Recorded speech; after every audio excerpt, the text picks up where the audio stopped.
छात्रों, मैं Dhananjay Kumar Azad, assistant professor, department of geography, Nandlal Singh college, Jaitpur, Daudpur. आज आप लोगों को अंटार्कटिक महासागर के नीतल के उचावच के बारे में बताऊंगा। छात्रों, पहले अंध महासागर या अटलांटिक महासागर के नीतल के बारे में जानकारी से पहले थोड़ा सा हम परिचय ले लेते हैं पूरे विश्व में फैले हुए महासागरों के बारे में। छात्रों, अगर ग्लोब पर देखा जाए तो समस्त ग्लोब अर्थात पृथ्वी का क्षेत्रफल 50.995 करोड़ वर्ग किलोमीटर है, जिसके 36.106 करोड़ वर्ग किलोमीटर क्षेत्रफल पर जलमंडल का विस्तार पाया जाता है। दूसरे शब्दों में कहें तो 71% भाग पर जलमंडल का विस्तार पाया जाता है, जबकि 29% भाग पर ही मात्र स्थलमंडल का विस्तार पाया जाता है।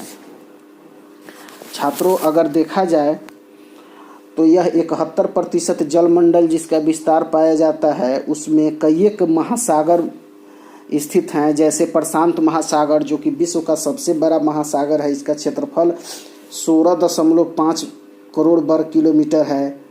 दूसरा आंध्र महासागर जिसका क्षेत्रफल 8.2 करोड़ वर्ग किलोमीटर है। तीसरा है हिंद महासागर जो कि भारत के दक्षिण में स्थित है, उसका क्षेत्रफल 7.3 करोड़ वर्ग किलोमीटर है। इसके अलावा जलमंडल का विस्तार कई एक सागरों में, जिसमें आर्कटिक सागर, मलय सागर, कैलिफोर्निया सागर, चीन सागर, लाल सागर जैसे प्रमुख सागरों में इसका विस्तार पाया जाता है। अब छात्रों, हम लोग आते हैं अटलांटिक महासागर के बारे में। तो अगर अटलांटिक महासागर के बारे में देखा जाए तो यह लगभग अंग्रेजी वर्णमाला के एस आकृति में इसका विस्तार पाया जाता है। यह विश्व के कुल क्षेत्रफल के 16.5% भाग पर फैला हुआ है। इसका क्षेत्रफल प्रशांत महासागर के क्षेत्रफल का लगभग 50% है। इसके पूर्व में जहां अफ्रीका का सहारा तट पश्चिम की ओर उभरा हुआ है, वहीं दक्षिणी अमेरिका का उत्तरी तट कैरेबियन सागर में दबा हुआ है। इस प्रकार अटलांटिक महासागर विषुवतीय रेखा के पास काफ़ी सकरा हो जाता है। अफ्रीका की लाइबेरिया तट की दूरी साओ अंतरीप से मात्र 2560 किलोमीटर है। भूमध्य रेखा से उत्तरी अटलांटिक बेसिन 40 डिग्री उत्तरी अक्षांश पर 4800 किलोमीटर चौड़ा है, जबकि दक्षिणी अटलांटिक बेसिन 35 डिग्री दक्षिणी अक्षांश पर 5920 किलोमीटर चौड़ा है।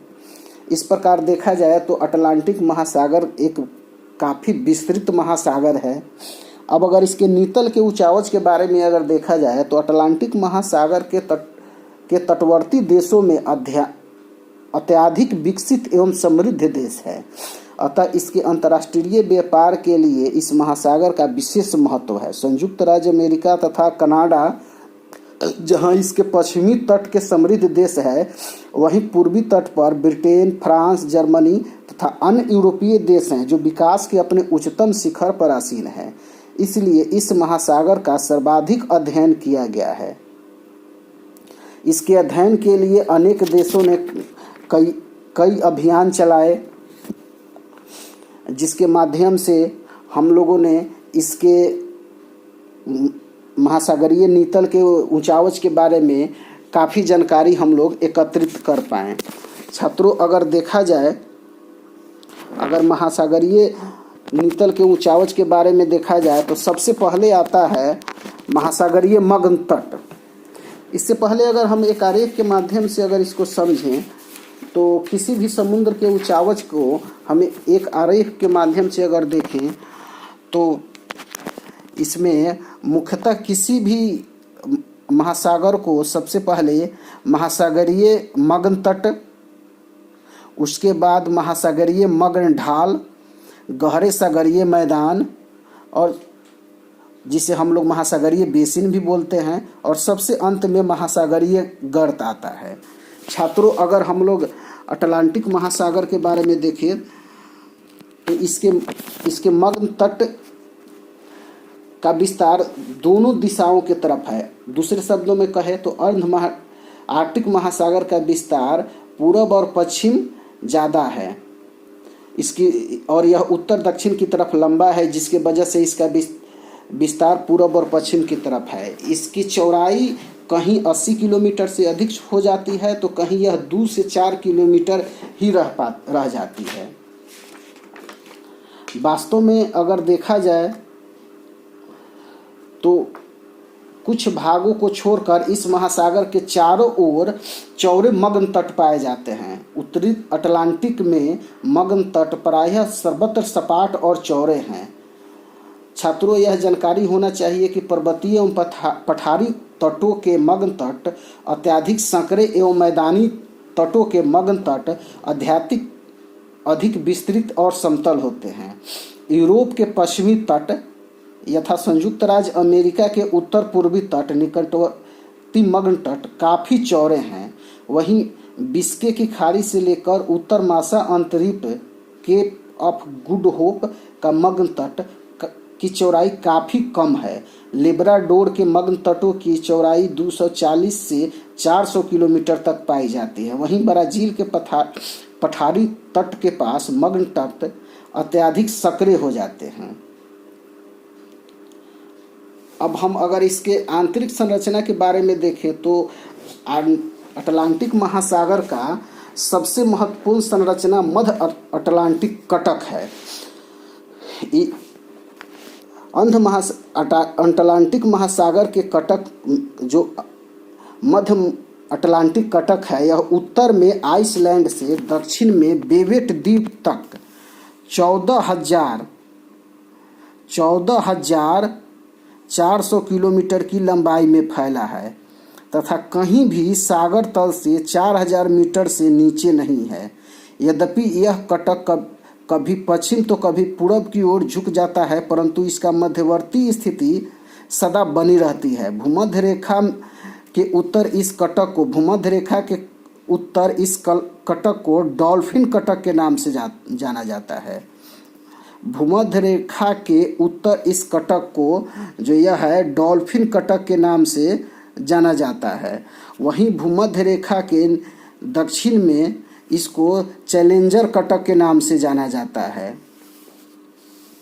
इसके अलावा आइसलैंड और स्कॉटलैंड के बीच इस कटक को बिबिल टॉमसन कटक के नाम से जाना जाता है। ग्रीनलैंड के दक्षिण में कटक चौड़ा हो जाता है, जिसे टेलीग्राफ पठार के नाम से जाना जाता है। 50 डिग्री उत्तर अक्षांश के पास इस कटक की शाखा न्यू फाउंडलैंड उभार के नाम से न्यू फाउंडलैंड तट तक चली जाती है। 40 डिग्री उत्तर अक्षांश के मध्यवर्ती कटक से एक शाखा अलग होकर ओजोर उभार के नाम से ओजोर तट तक चली जाती है। 40 डिग्री अक्षांश के पास इस कटक की एक शाखा वाल्विस कटक अफ्रीका के मग्न तट की ओर तथा दूसरी शाखा रायो ग्रेंडी उभार के नाम से दक्षिण अमेरिका की ओर चली जाती है। मध्यवर्ती कटक का यद्यपि अधिकांश भाग जलमज्जित है, तथापि कई चोटियां सागर को चीरकर ऊपर की ओर दृष्टिगोचर होती है। जैसे ओजोर पीको द्वीप प्रमुख है, जो सागर तल से 7,000 से 8,000 फीट ऊपर उठा हुआ है। मध्य अटलांटिक कटक की उत्पत्ति के विषय में पर्याप्त मतभेद है। सर्वप्रथम इसको महाद्वीपीय विस्थापन सिद्धांत वेगनर के द्वारा इसको परिभाषित करने का प्रयास किया गया था, परंतु वर्तमान में प्लेट विवर्तनिक सिद्धांत जो है मध्य अटलांटिक कटक की उत्पत्ति का विवरण प्रस्तुत करता है, जिसके अनुसार इसका निर्माण उत्तरी अमेरिका एवं दक्षिणी अमेरिका प्लेट तथा यूरोप अफ्रीका प्लेट के रचनात्मक किनारों के अलगाव तथा नीचे से मैग्मा के ऊपर उद्दीलित होकर आगमन के कारण इसका निर्माण हुआ है। अगर इसके बेसिन के बारे में जाना जाए, मध्य अटलांटिक बेसिन के बारे में, तो मध्य अटलांटिक में कई बेसिन पाई जाती हैं, जिसमें प्रमुख हैं लेब्राडोर बेसिन। यह उत्तर में ग्रीनलैंड तथा दक्षिण में न्यू फाउंडलैंड के मध्य स्थित है तथा इसकी गहराई 4,000 मीटर है। वहीं अगर दूसरी ओर देखा जाए तो उत्तर पूर्व अटलांटिक बेसिन, जो दीर्घाकार बेसिन उत्तर पूर्व में दक्षिण पश्चिम की दिशा में 38 डिग्री से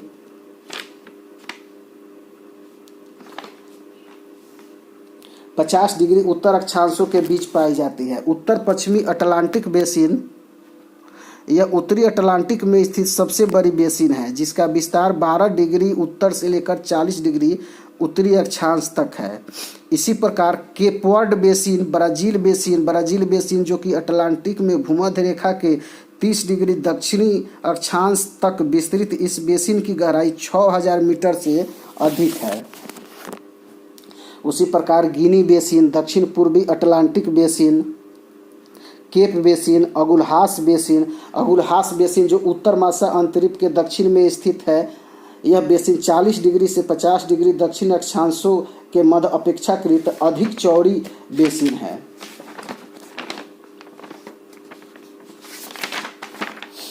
अब अगर महासागरीय गर्त के बारे में देखा जाए तो महासागरीय गर्त जो है वह अटलांटिक महासागर में महासागरीय गर्त का अन्य महासागरों के तुलना में कुछ अभाव पाया जाता है। फिर भी इसमें अंध महासागर में के सबसे प्रमुख जो गर्त है नरेश गर्त, पोर्टोरिको गर्त, रोमांस गर्त, बाल्बेडिया गर्त, मोसले चून इत्यादि प्रमुख है। अगर अटलांटिक महासागर के गर्तों के बारे में देखा जाए तो इसके बारे में यह एक कल्पना है कि यहाँ जो गर्त है वह यहाँ पे रेखीय गर्तों की संख्या कम है। इसका प्रमुख कारण है अटलांटिक तट का अभिनव बलन जो है वह एक सीधी रेखा में न होकर आरे तिरछे हुआ है। अब अगर अटलांटिक महासागर के द्वीपों के बारे में देखा जाए तो अटलांटिक महासागर में अपेक्षाकृत कम द्वीप समूह पाए जाते हैं। यद्यपि ब्रिटिश द्वीप समूह एवं न्यू फाउंडलैंड वास्तव में महाद्वीपीय मग्न तट के ही ऊंचे भाग है, जो पहले ही हम आरेख के द्वारा स्पष्ट किए हैं। पश्चिमी द्वीप समूह का निर्माण कई द्वीप चापों के मिलने के कारण हुआ है, जो मुख्य स्थल खंड से अधिक दूर नहीं है।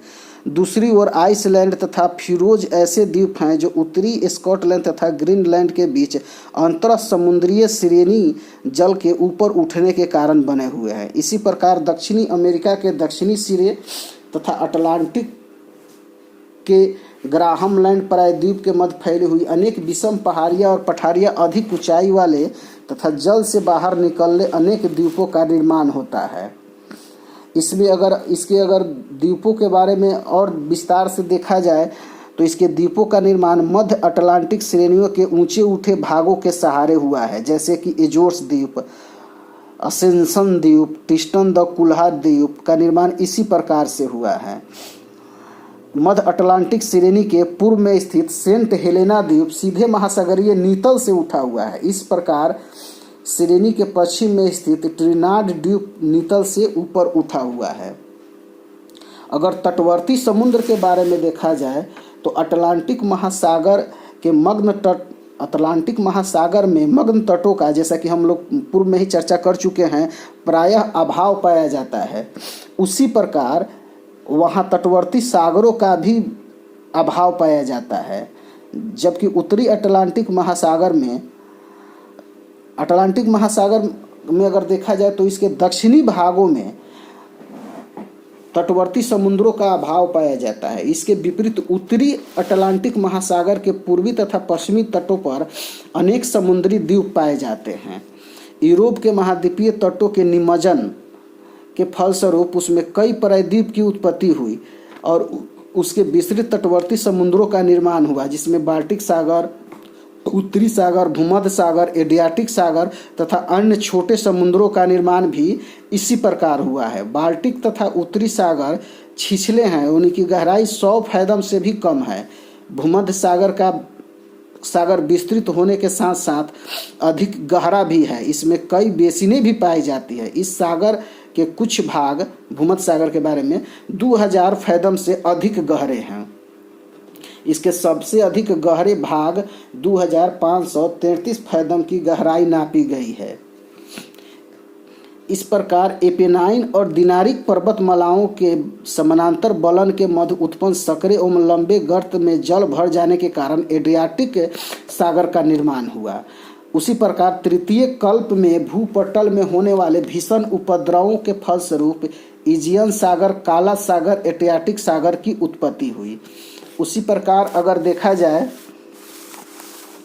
तो अमेरिका के अटलांटिक तट पर बैफिन की खाड़ी, हडसन की खाड़ी में अधिकांशतः भाग 100 फैदम से भी कम गहरे हैं। ग्रीनलैंड तथा बैफन द्वीप के मध्य डेविस जल डमरू द्वारा अटलांटिक महासागर आर्कटिक महासागर से मिल जाती है। इस प्रकार अगर हम लोग संक्षेप में अगर देखें तो अटलांटिक महासागर में जो प्रमुख बेसिन है, एक बार हम लोग उसको संक्षेप में देख लेते हैं, प्रश्न पूछी भी जाते हैं। तो अटलांटिक महासागर के प्रमुख बेसिनों पर देखा जाए तो उत्तरी America basin, Brazil basin, Argentina basin, Cape Verde basin, Sierra Leone basin, Guinea basin, Angola basin, Cape basin, Agulhas basin, Atlantic Arctic basin और दक्षिणी एंटीज बेसिन है। वहीं अगर हम लोग गर्त के बारे में देखें तो केमर श्रेणी, पोर्टो रिको द्रोणी, दक्षिणी सैंडविच खाई, रोमांस की खाड़ी इसकी प्रमुख महासागरीय गर्त हैं। इस प्रकार छात्रों हम समझ रहे हैं कि अटलांटिक महासागर के बारे में हम लोग विस्तार से चर्चा की है, जो कि आप लोगों को निश्चित रूप से समझ में आ जाएगा। और आगे हम लोग अगले क्लास में इसके अगले यूनिट के बारे में हम लोग चर्चा करेंगे। धन्यवाद।